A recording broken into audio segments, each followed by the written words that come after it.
Hello students, हमारे पास जो topic है कॉम्प्लेक्स में, तो अगला टॉपिक है हमारे पास में एनालिटिक फंक्शन। ठीक है, विश्लेषिक फलन, जिसको अपन हिंदी में बोलते हैं विश्लेषिक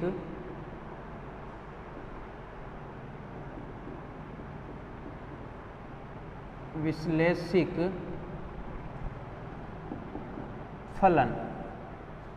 कॉम्प्लेक्स नंबर में हमने सबसे पहले बेसिक कंसेप्ट हम देख चुके थे। उसके बाद में हमारे पास जो नया टॉपिक है वो है विश्लेषिक फलन, एनालिटिक फंक्शन।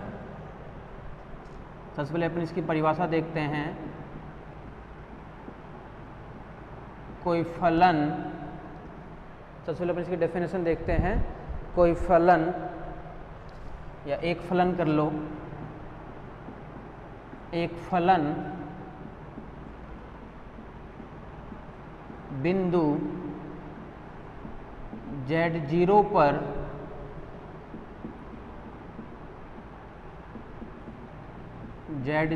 पर विश्लेषिक फलन कहलाता है यदि वह न केवल उस बिंदु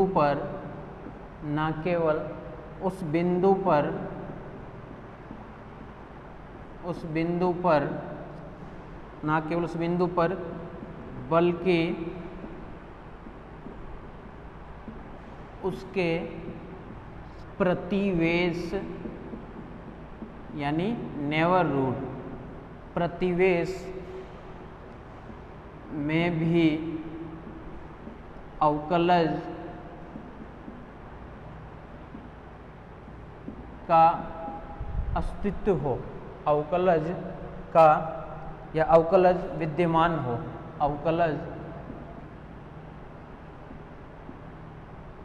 विद्यमान हो तथा वह अवकलज अद्वितीय भी हो, तथा वह अवकलज यूनिक हो, अद्वितीय भी हो।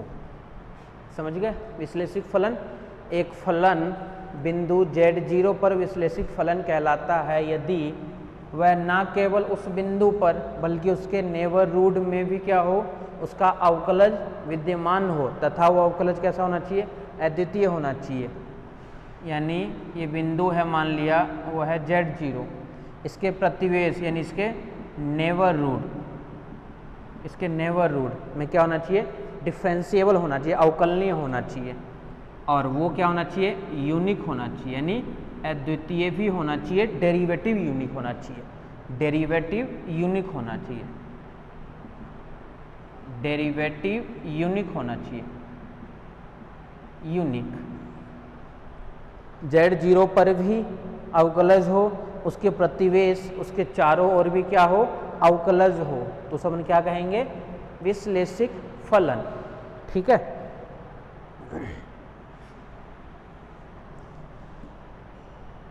इसे हम होलोमॉर्फिक फंक्शन, इंग्लिश में हिंदी में नाम सेम है इसका, होलोमॉर्फिक फंक्शन भी कहते हैं। इसे हम होलोमॉर्फिक फंक्शन भी कहते हैं। या इसका एक लैंग्वेज और है, वो लैंग्वेज भी लिख लो, उस लैंग्वेज में भी डेफिनेशन लिख लो आप लोग। एक फलन, इसी की सेकंड डेफिनेशन है विश्लेषिक फलन की ही।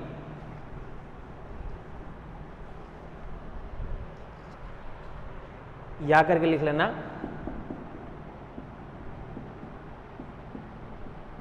एक फलन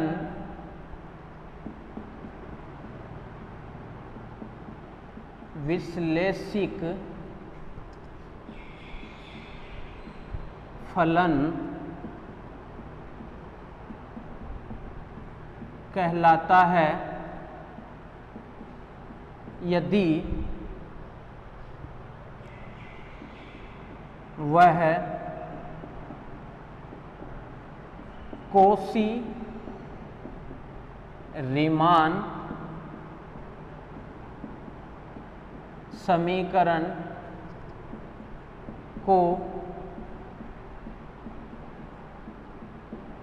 संतुष्ट करे, अर्थात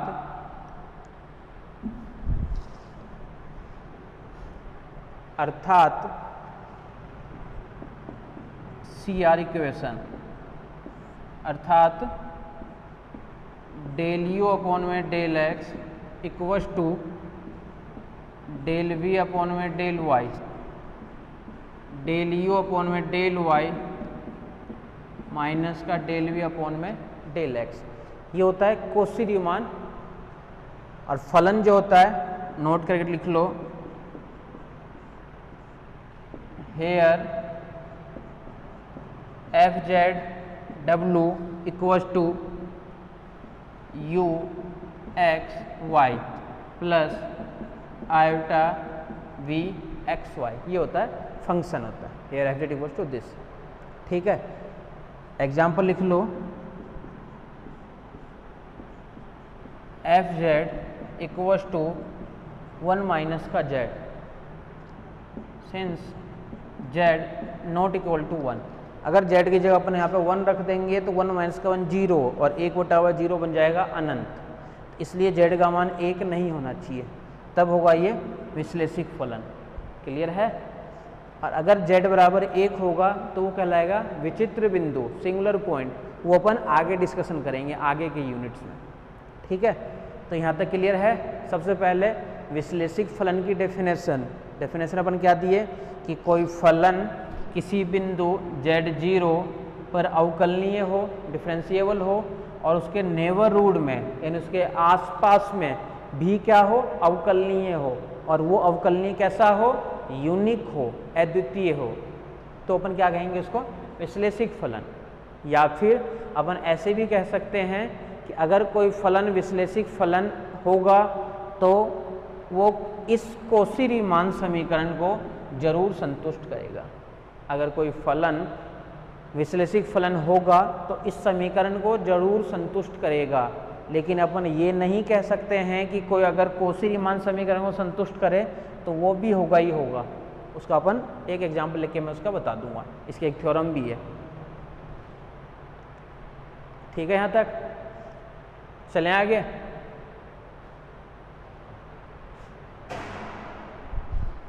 आ जाओ नेक्स्ट थ्योरम पे आ जाओ।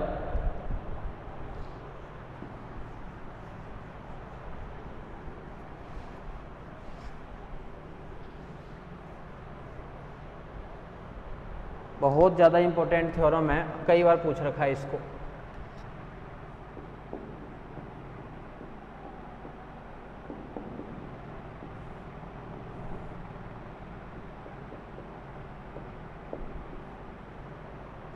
लिखो थ्योरम, लिखो F Z equals to you x Y iota X Y के किसी प्रांत के किसी प्रांत D में, किसी प्रांत D में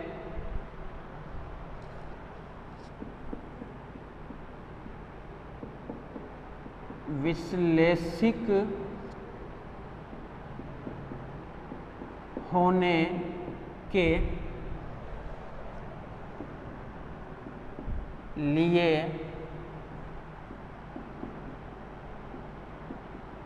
आवश्यक प्रतिबंध, विश्लेषिक होने के लिए आवश्यक प्रतिबंध है कि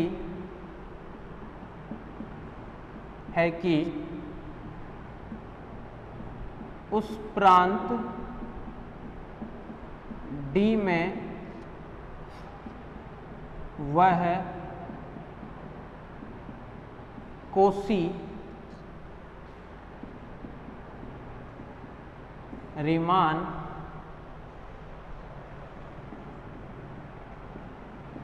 समीकरण को संतुष्ट करे।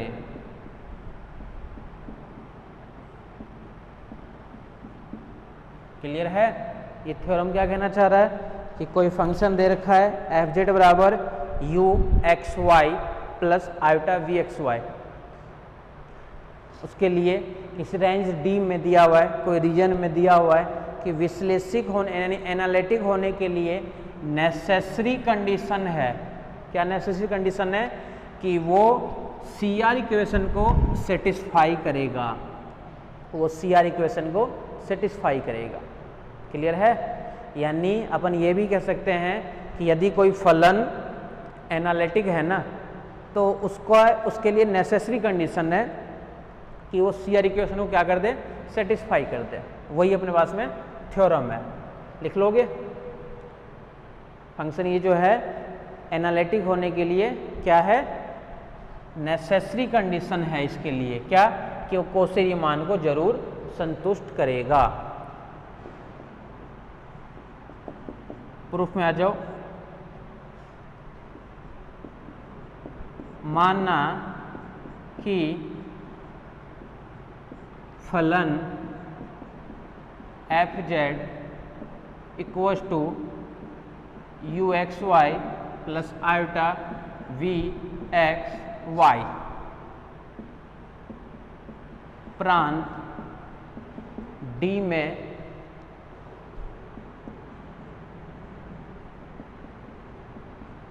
विश्लेषिक फलन है। अर्थात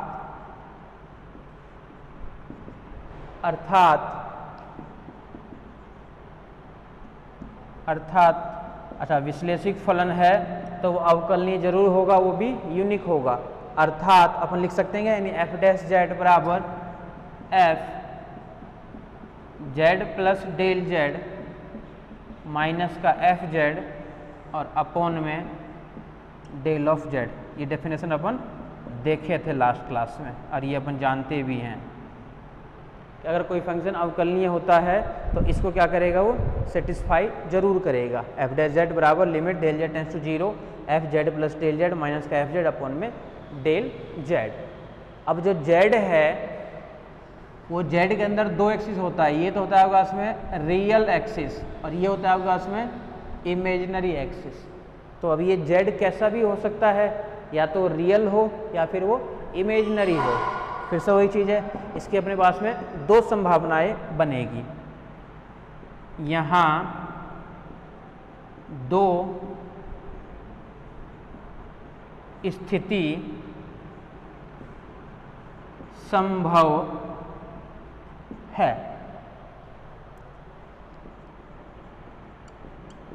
केस फर्स्ट, यदि यह एक्स अक्ष के अनुदिश हो। एक्स अक्ष का मतलब क्या हो गया कि रियल एक्सिस में एक्स अक्ष के अनुदिश हो। तो जेड बराबर क्या होता है वैसे, एक्स प्लस आयोटा वाई। यहाँ से डेल जेड अपन क्या निकालेंगे, del X plus iota del Y. Clear है? और वही चीज़ है देखो सेम टू सेम क्या है, क्या होना चाहिए, एक्स एक्सिस के अकॉर्डिंग है तो ये जीरो हो जाएगा। यानी डेल जेड बराबर क्या बनना चाहिए, डेल ऑफ एक्स, और डेल ऑफ वाई बराबर क्या बनना चाहिए, जीरो। जेड बराबर ये अवकलन करते डेल जेड का मान ये, एक्स में लेना है तो इमेजिनरी पार्ट जीरो, तो ये पूरा जीरो, तो डेल जेड बराबर तो बन गया डेल एक्स और ये डेल वाई बराबर बन गया जीरो।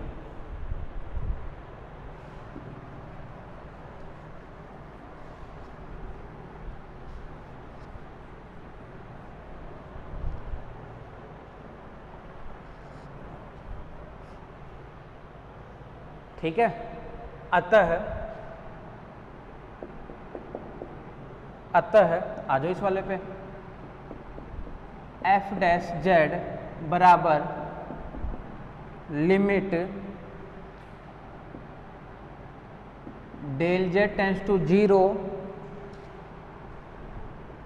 फंक्शन क्या है हमारे पास में, ये फंक्शन है, ठीक है, Z plus del Z, del Z plus, हमें केवल एक्स में इंक्रीमेंट करना है, क्या बन जाएगा ये, u x plus del Y iota we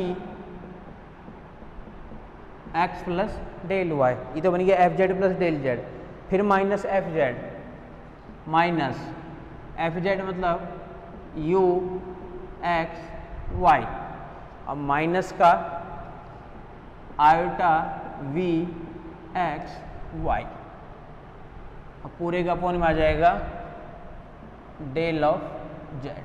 clear है?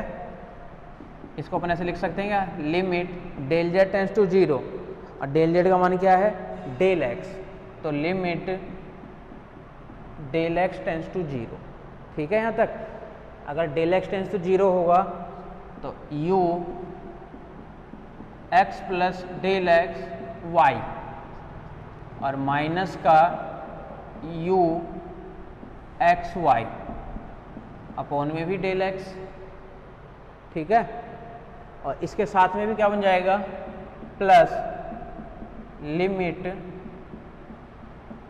डेल एक्स टेंस टू 0, यहाँ से मान क्या बचेगा, देखो आयोटा भी कॉमन ले लेते हैं, V x plus del X X plus del X Y minus iota we x Y और अपॉन में भी क्या आ जाएगा, डेल ऑफ एक्स। क्लियर है यहाँ तक? एफ जेड फंक्शन दिया हुआ था क्योंकि फंक्शन जो है ये क्या दिया हुआ है, विश्लेषिक है, विश्लेषिक है तो डिफरेंशिएबल होगा, डिफरेंशिएबल होगा तो कंटिन्यूअस होगा। ठीक है, अगर एनालिटिक है तो डिफरेंशिएबल होगा, डिफरेंशिएबल होगा तो कंटिन्यूअस होगा। इधर आ जाओ, अगर ये डिफरेंशिएबल फंक्शन है तो उसके लिए क्या हो गया, इसको सेटिस्फाई करेगा, अगर इसको संतुष्ट करेगा तो दो अक्ष या तो रियल में जाएगा या इमेजिनरी में जाएगा। अगर रियल में जाएगा तो जेड का मान यह आना चाहिए और वाई का मान क्या आना चाहिए, दूसरे का लॉन्ग दूसरा फंक्शन आएगा। फिर हम क्या किए, उसको फंक्शन को लिख दिए इस वाले फॉर्मेट में। क्लियर है? Limit del X tends to 0 लगा दिए अपन और डेल एक्स टेंस टू 0 लगाने के बाद में दोनों को अपन अलग अलग कर दिए।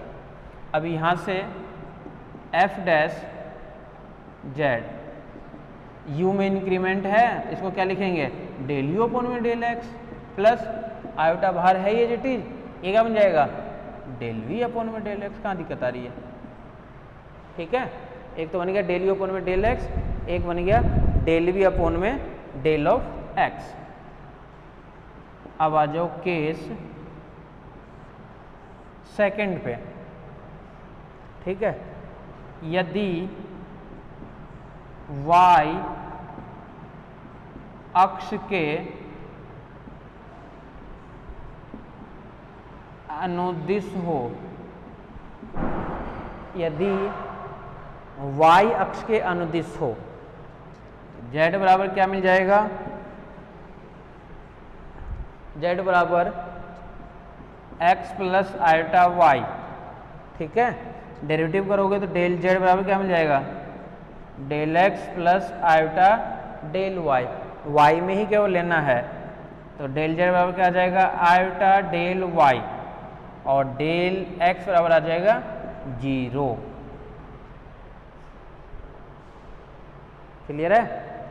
सेकेंड वाले फॉर्मेट में अपन जा रहे हैं। ठीक है, तो एफ डैश जेड बराबर फंक्शन में देखो क्या क्या बनेगा, limit del Z tends to 0 U क्या था, एक्स वाई, तो X Y plus del Y plus यहाँ पे नहीं आएगा, ऊपर ही लिख देता हूँ, नोट कर लिए ना ऊपर वाले, ऊपर से मैं रफ कर रहा हूँ इनको।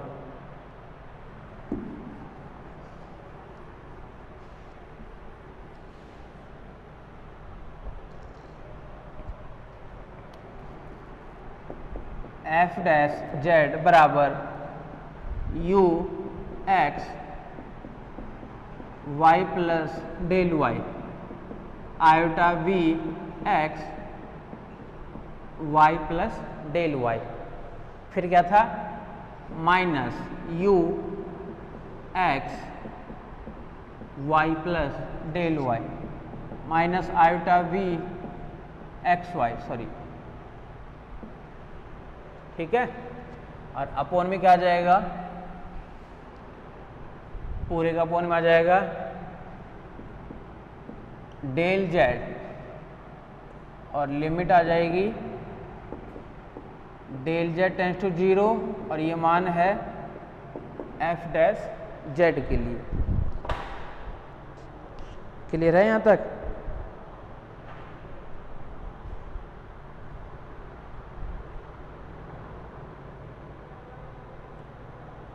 इन सभी मानों को अपन इसके अंदर एज इट इज रख दिए, केवल जो फॉर्मूला कह रहा था उसके अकॉर्डिंग, ठीक है।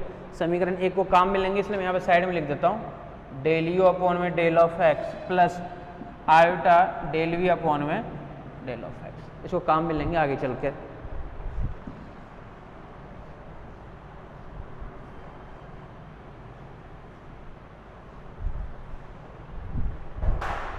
आ जाओ, क्या क्या मान बनेगा यहाँ से,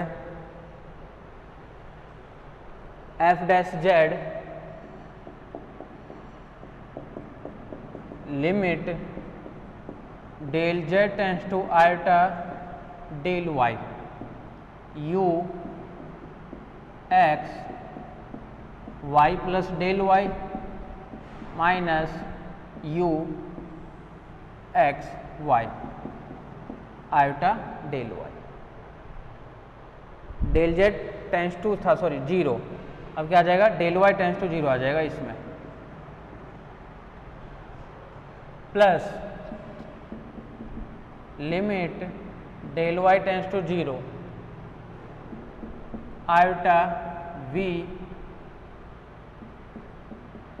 x Y plus del Y minus iota we x Y upon में आयोटा डेल वाई, एक आयोटा से एक आयोटा कैंसिल हो गया यहाँ से, ठीक है। इसको अपन क्या लिखेंगे, एक ऊपर नीचे आयोटा से गुणा करना पड़ेगा, एक आयोटा से तो ऊपर गुणा कर दिए, ऊपर आयोटा से गुणा कर दिए, नीचे आयोटा से गुणा करोगे तो आयोटा आयोटा स्क्वायर -1 बना देगा, तो माइनस का आयोटा, और किसके लिए डेल यू अपॉन में डेल वाई, ठीक है।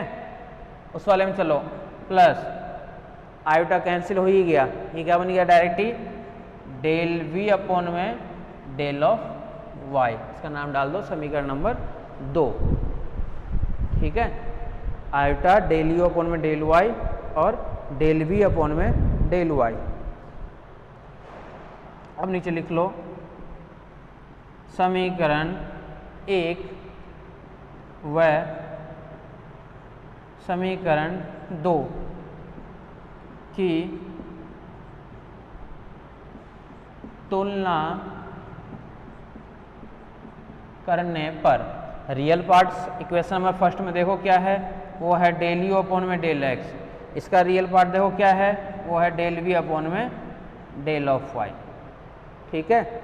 इमेजिनरी पार्ट उसके देखो क्या है, डेल वी अपॉन में डेल ऑफ एक्स, इसके लिए क्या है डेल यू अपॉन में डेल ऑफ वाई माइनस का इक्वल टू क्या है डेल वी अपॉन में डेल ऑफ एक्स, तो ये माइनस इधर लिख दो, इधर लिख दो, डेल यू अपॉन में del Y equal to minus का डेल वी अपॉन में डेल एक्स, ठीक है। और इससे हम कोशी रीमान समीकरण कहते हैं। ये हमें दिखाना था कि नेसेसरी कंडीशन है कि क्या, कि वो CR इक्वेशन को जरूर सेटिस्फाई करे। ये क्या था, ये हमारे लिए नेसेसरी कंडीशन है। ठीक है, क्लियर है कि कोई फंक्शन ये होगा तो वो CR इक्वेशन को जरूर सेटिस्फाई करेगा, और CR इक्वेशन को सेटिस्फाई कर देगा तो इसी टाइप से हमें इक्वेशन को सॉल्व करना है। बहुत इंपॉर्टेंट थ्योरम में ध्यान रखना, कई बार पूछ रखा है एग्जाम में। क्या ऐसा संभव है कि अगर कोई फलन CR इक्वेशन को सेटिस्फाई करे, CR इक्वेशन को सेटिस्फाई करे, बट क्या नहीं हो, वो विश्लेषिक फलन नहीं हो, वो विश्लेषिक फलन नहीं हो। वही देखो मैं कराना चाह रहा हूं, लिखो, क्वेश्चन लिख लो।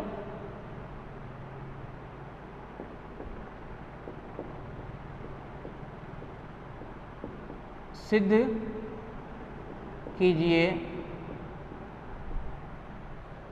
कीजिए fz इक्वल्स टू रूट में मोड में xy मूल बिंदु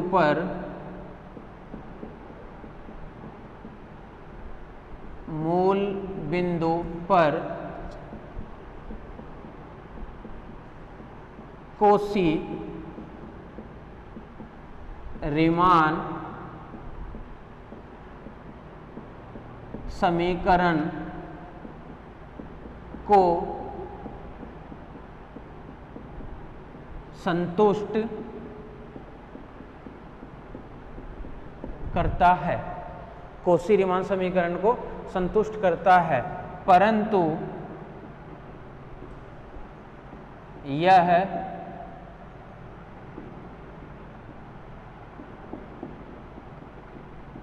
मूल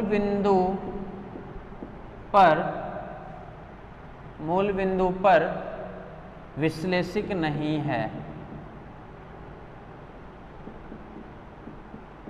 विश्लेषिक नहीं है। क्लियर है?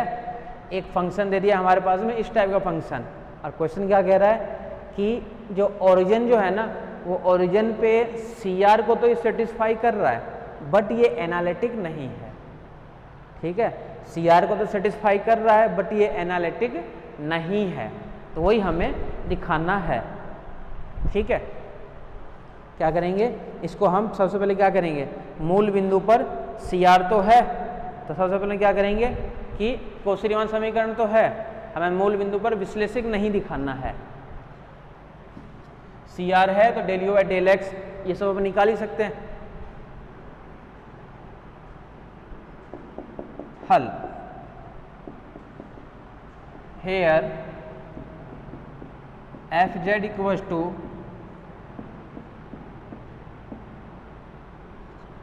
इट मीन्स रियल पार्ट तो क्या है, रूट मोड xy, और vxy क्या है, कुछ भी नहीं है तो 0, कुछ भी नहीं है तो 0। मूल बिंदु पर निकाल लेते हैं, हमें दिखाना है ना, वही तो दिया हुआ है, मूल बिंदु पर कोशी रीमान को संतुष्ट करता है, तो वही लिख रहे हैं अपन। हम जानते हैं कि कोशी रीमान समीकरण डेल यू अपॉन में del X equals to del we upon में डेल वाई, और डेल यू अपॉन में डेल वाई माइनस का डेल वी अपॉन में डेल एक्स। मूल बिंदु पर, मूल बिंदु पर विश्लेषिक अपने को दिखाना है, तो विश्लेषिक अगर होगा तो उसके लिए सबसे पहले क्या दिखाएंगे, कोशी रीमान से डेल यू अपॉन में डेल एक्स का मान निकाल लेते हैं, तो डेल यू अपॉन में डेल ऑफ एक्स, इसका मान क्या आएगा। मूल बिंदु पर अपन बात कर रहे हैं तो मैं डायरेक्ट लिख सकता हूँ क्या कि लिमिट x टेंस टू 0 मूल बिंदु पे यानी u यहाँ से क्या आ जाएगा x 0 माइनस का u 0 और 0 अपॉन में x 0।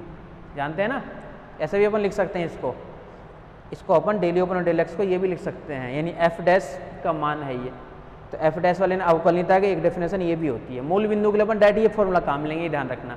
मूल बिंदु मतलब मूल बिंदु दोनों ओरिजिन 0, ठीक है। वाई वाला कुछ पार्ट था नहीं, अपन एक्स वाला निकाल रहे हैं, तो एक्स का मान बचेगा केवल। डेल यू अपॉन में डेल एक्स निकाल लिए, अब डेल यू अपॉन में अपन डेल वाई निकाल लेते हैं। तो डेल यू अपॉन में del of Y, limit y tends to 0 u, यहाँ से क्या आ जाएगा अब 0 और y, और ये अभी भी क्या रहेगा 0 और 0, और अपॉन में रहेगा y, 0 रखते ही पूरा फिर से आ गया 0। Del u y del x और del u y del Y. अब निकाल रहे हैं अपन डेल वी अपॉन में del x, limit x tends to 0 v, क्या बन जाएगा x 0 माइनस v 0 0 अपॉन में x बराबर भी 0। डेल v अपॉन में del y, limit y tends to 0 v 0 y minus v 0 0 upon में y बराबर। तो ये कोशी रीमान समीकरण को तो संतुष्ट कर रहा है, इसमें तो कोई दिक्कत नहीं है हमें। कोशी रीमान समीकरण को तो ये संतुष्ट कर रहा है, ये दिया हुआ ही था वैसे भी। अतः डेल यू अपॉन में डेल ऑफ एक्स बराबर डेल वी अपॉन में डेल वाई बराबर भी 0, और डेल यू अपॉन में डेल ऑफ वाई बराबर माइनस डेल वी अपॉन में डेल एक्स, ये भी 0। अतः कोशी रीमान समीकरण को संतुष्ट करता है। क्लियर है, ये कोशी रीमान समीकरण को तो संतुष्ट कर रहा है ये। अब अपन किस पे जाएंगे, हमें क्या देखना है कि विश्लेषिक नहीं है, विश्लेषिक नहीं है। अब हम विश्लेषिक किस पे, मूल बिंदु पे, मूल बिंदु विश्लेषिक ज्ञात करते हैं। विश्लेषिक निकालने के लिए अवकलनीयता दिखाना पड़ेगा। किस पे दिखाना है, मूल बिंदु पे। मैं डायरेक्ट लिख देता हूँ, एक और होता है मूल बिंदु के लिए फॉर्मूला अवकलनीयता के लिए, एफ डैश 0 बराबर एफ जेड माइनस का एफ 0 अपॉन में जेड, और लिमिट जेड टेंस टू 0। ये फॉर्मूला किसके लिए होता है, मूल बिंदु पर हम दिखाते हैं तो डायरेक्ट अपन ये दिखा सकते हैं। तो equals to limit Z tends to 0, F Z का मान क्या है एक्स वाई माइनस का 0, और जेड की जगह रख दिया अपन एक्स प्लस आयोटा वाई। मतलब अपन कैसे दिखाएंगे इसके लिए, मतलब इसको दिखाने अपन क्या कर लेते हैं, मान लेते हैं कि माना कि जेड बराबर एम एक्स, जेड बराबर एक्स प्लस, या फिर जेड बराबर क्यों, एक काम करते हैं इसके अंदर कुछ ना कुछ मान रख देते हैं ना, वाई की जगह रख देते हैं, Y equals to M X माना। क्या बन जाएगा ये, एफ डैश 0 बराबर वाई बराबर एम एक्स, यानी limit Z tends to 0, root के अंदर y की जगह रखना है M X, X square X, root के अंदर m, x भी कट जाएगा नीचे वाले से कॉमन लेकर के, और नीचे क्या बचेगा 1 plus iota m, 1 plus iota m। Clear है? इसके लिए मान रख दिए जो कि m पर निर्भर है, जो कि m पर निर्भर है। अतः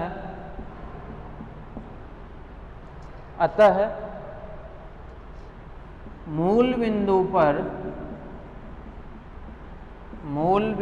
पर अवकलनीय नहीं है, और अवकलनीय नहीं है तो ये विश्लेषिक भी नहीं होगा। अवकलनीय नहीं है तो ये विश्लेषिक भी नहीं होगा। क्लियर है ये चीज़? ये तो वही चीज़ हमें देखना होता है कि मूल बिंदु पर यह अवकलनीय नहीं है। तो इसलिए तो हमारा एग्जाम्पल क्या मिला इसके लिए, एक फलन था जो CR इक्वेशन को तो सेटिस्फाई कर रहा था, ये CR इक्वेशन को सेटिस्फाई कर रहा था, लेकिन फिर भी वो क्या था, विश्लेषिक नहीं था। तो एक कंट्राडिक्शन वाला क्वेश्चन है ये।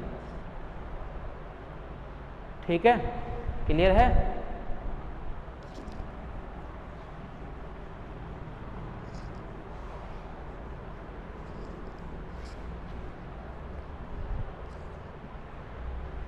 आ जाओ नेक्स्ट क्वेश्चन पे आ जाओ। fz बराबर sin x cos hy plus iota cos x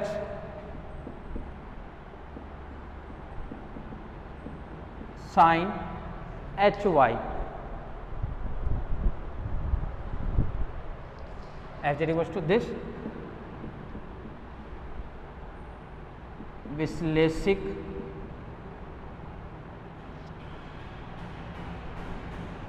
ज्ञात कीजिए। क्लियर है? आपको क्या देखना है, एक फंक्शन दिया हुआ है, इस फंक्शन के लिए हमें चेक करना है कि क्या ये विश्लेषिक है या विश्लेषिक नहीं है। उसके लिए हमारे पास में एक fz का फंक्शन दिया हुआ है, और क्या दिया हुआ है, sin x cos hy, iota cos x और sin hy। इसी को हमें चेक करना है कि क्या ये विश्लेषिक है या विश्लेषिक नहीं है। ठीक है? आ जाओ आगे आ जाओ। हल में देखो, यहाँ दिया गया फलन fz बराबर sin x cos hy plus iota cos x sin hy तथा u x y का मान क्या है यहाँ पे, sine of x cos hy, और v x y का मान क्या है, cos x sin hy।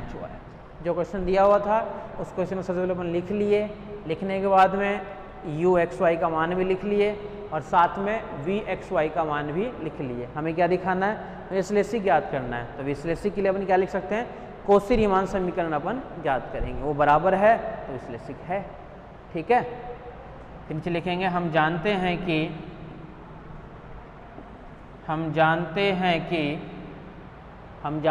कि कौशी रीमान समीकरण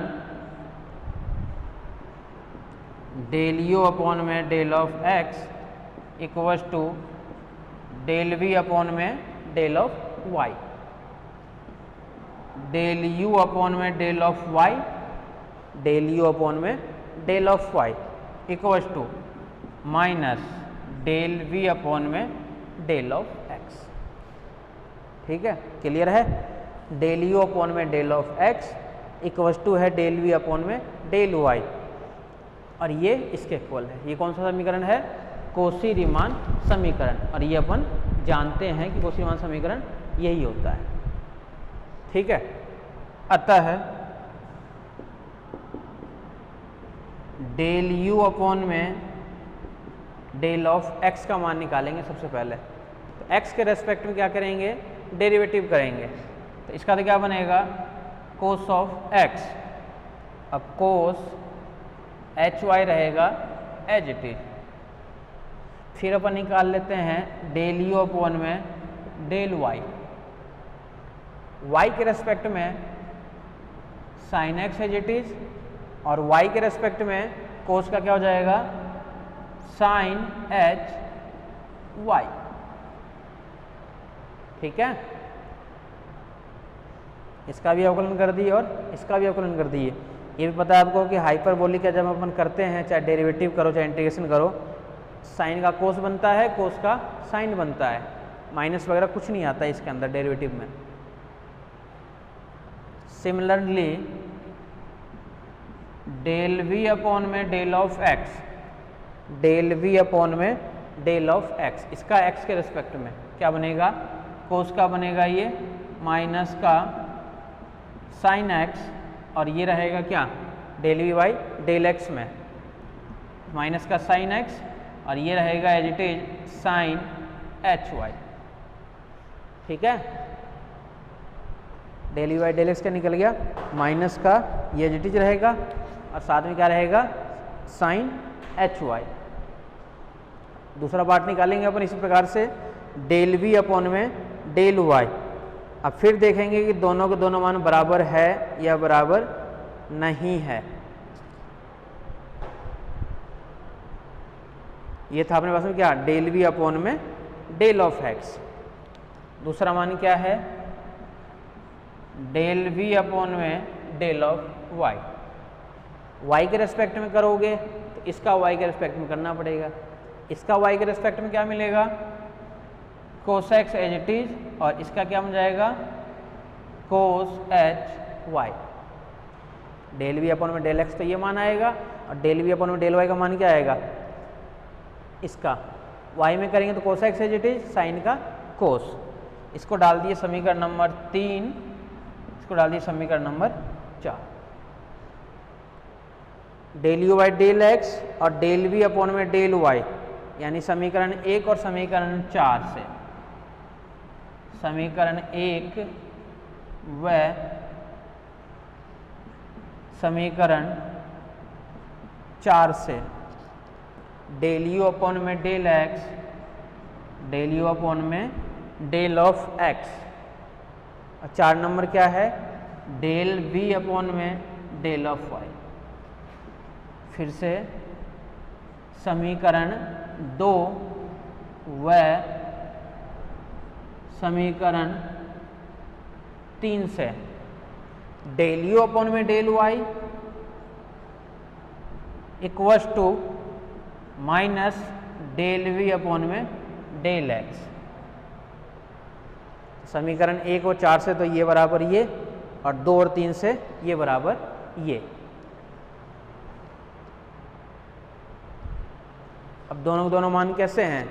ये दोनों बराबर है। अपन कह सकते हैं क्या कि कोशी-रीमान विश्लेषिक तो है। हमें निकालना क्या था? देखो, विश्लेषिक याद कीजिए, तो कोशी-रीमान समीकरण को संतुष्ट करता है। आगे फिर नीचे अब थ्योरी लिखेंगे।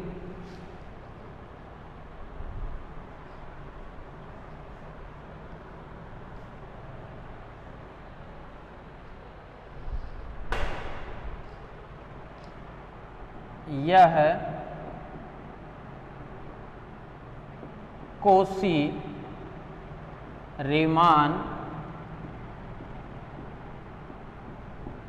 समीकरण को संतुष्ट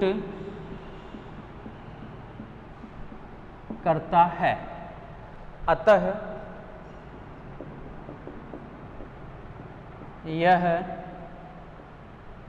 फलन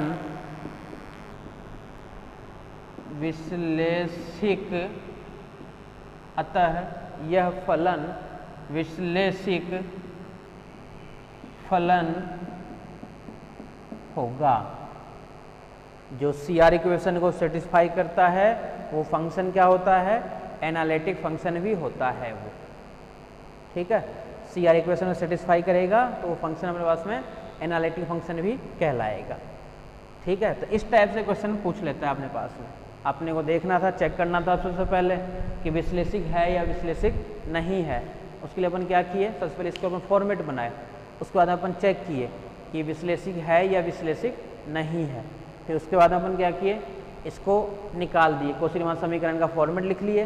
फिर कौशी-रीमान के समीकरण में जो जो मान थे अपने पास में, यानी del you by del x, del you upon में del Y, del we upon में डेल एक्स और डेल वी अपॉन में डेल वाई, सभी मानों को उसके अंदर पुट कर दिए। अब पुट करने के बाद हम ये दिखाए कि वो समीकरण सेटिस्फाई करता है या सेटिस्फाई नहीं करता है ये अपने पास में। ठीक है, इसी टाइप से जितने भी क्वेश्चन होंगे वो सारे क्वेश्चन आप लोग कर सकते हो। दे देगा फंक्शन, चेक करना होगा कि चेक करो कि कौशी-रीमान समीकरण को संतुष्ट करता है या नहीं करता है।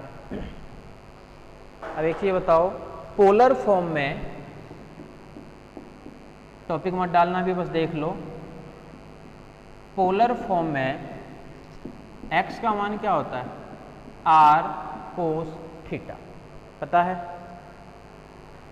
y का मान क्या होता है, r sin थीटा। थीटा का मान क्या होता है, tan inverse y by x. और r स्क्वायर का मान क्या होता है, एक्स स्क्वायर प्लस का वाई स्क्वायर। ठीक है, क्लियर है। अगर कोई पूछे आपसे कि इसको x के सापेक्ष अवकलन करके बताओ, इसको x सापेक्ष अवकलन क्या करोगे, यहाँ से तो 2r और फिर से बनेगा ये डेल r अपॉन में डेल x, इसका x के सापेक्ष बनेगा 2x। तो बोले यहाँ से मान क्या निकलेगा, डेल r अपॉन में डेल x, दो वाले मान से दो वाला मान कट जाएगा, यहाँ से मिलेगा अपने पास में x अपॉन में r। ठीक है, अब x का मान भी क्या था अपने पास में, r कोस थीटा अपॉन में r। तो कंप्लीट मान क्या आ गया, देखो कोस थीटा मान आ गया। इसके लिए डेल r अपॉन में डेल ऑफ x के लिए अपन निकालना चाह रहे थे, तो ये मान आ गया। ठीक है, इसी प्रकार बोले कि y के सापेक्ष करो, तो y के सापेक्ष क्या बनेगा, 2r डेल r अपॉन में डेल ऑफ y। इधर करोगे y के रिस्पेक्ट बनेगा 2y, तो यहाँ से डेल r अपॉन में डेल y का मान क्या आ जाएगा, y अपॉन में r, और y का मान क्या है, r sine theta, r sine theta upon में r, ये भी कैंसिल हो गया, तो क्या बच गया मान, साइन थीटा। कोई बोले कि डेल थीटा अपॉन में डेल एक्स निकाल के बताओ, डेल थीटा अपॉन में डेल एक्स, एक्स के रेस्पेक्ट में, एक बार तो हो जाएगा 1 अपॉन में 1 प्लस एक्स स्क्वायर, और x के रेस्पेक्ट में करेंगे तो y कांस्टेंट और 1 अपॉन एक्स का माइनस 1 अपॉन में x square. X square LCM आएगा, जो ऊपर चला जाएगा, जो इसके साथ में कट जाएगा, क्या बचेगा, माइनस y अपॉन में एक्स स्क्वायर प्लस का वाई स्क्वायर, माइनस y का मान क्या था हमारे पास में, r साइन थीटा अपॉन में r स्क्वायर, यानी माइनस का साइन थीटा अपॉन में r। ठीक है, ये मैं बताना चाह रहा हूँ कि जो अगला जो टॉपिक है हमारे पास में, उसके अंदर इन्हीं सभी मानों को अपन काम में लेंगे। तो मैं डायरेक्ट लिखूंगा उसके अंदर, जैसे पहले मैं समझा दिया। और डेल थीटा अपॉन में डेल वाई का मान निकालते हो, मान लो डेल थीटा अपॉन में del of Y, del theta upon में डेल ऑफ वाई क्या बनेगा, 1 अपॉन में 1 plus X square, Y square by X square. किसके रेस्पेक्ट में कर रहे हैं अपन, वाई के रेस्पेक्ट में। तो वाई के रेस्पेक्ट में यहाँ से क्या मान आएगा, वाई के सापेक्ष, वाई के सापेक्ष आएगा 1 अपॉन में एक्स। एलसीएम लोगे तो एक्स स्क्वायर ऊपर चला जाएगा, तो एक एक्स कट बचेगा, ऊपर बचेगा एक एक्स, नीचे बचेगा X square plus Y square. और एक्स का मान क्या है हमारे पास में, आर कोस थीटा, और इसका मान है आर स्क्वायर, यानी कोस थीटा अपॉन में आर। ये मान किसके लिए है? ये मान था हमारे पास में डेल थीटा अपॉन में del of Y, del theta upon में डेल ऑफ वाई। क्लियर है? और ये भी पहले जानते थे कि कोई फंक्शन है हमारे पास में y, वो फंक्शन है मान लिया r में, और r जो है वो फिर से फंक्शन है मान लिया x में, r जो है वो फिर से फंक्शन है मान लिया x में और y में। चेन रूल, तब उसके अंदर अपन फॉर्मूला क्या बनते थे? डेल यू अपॉन में डेल x का फॉर्मूला। कोई बोले कि हमें x तक पहुंचना है, बोला x तक डायरेक्ट नहीं पहुंच सकते, पहले r का में तो करना पड़ेगा। तो r में करने के लिए पहले क्या लिखना पड़ेगा? डेल यू अपन बोले कि डेल r लिखना पड़ेगा, और फिर r का करना पड़ेगा अपने को x के सापेक्ष में। फिर बन जाता था क्या? ये डी आर अपॉन में डी एक्स। अगर यहाँ पे d लिखा हुआ है तो फिर बनता था क्या? ये डेल r अपॉन में डेल ऑफ x प्लस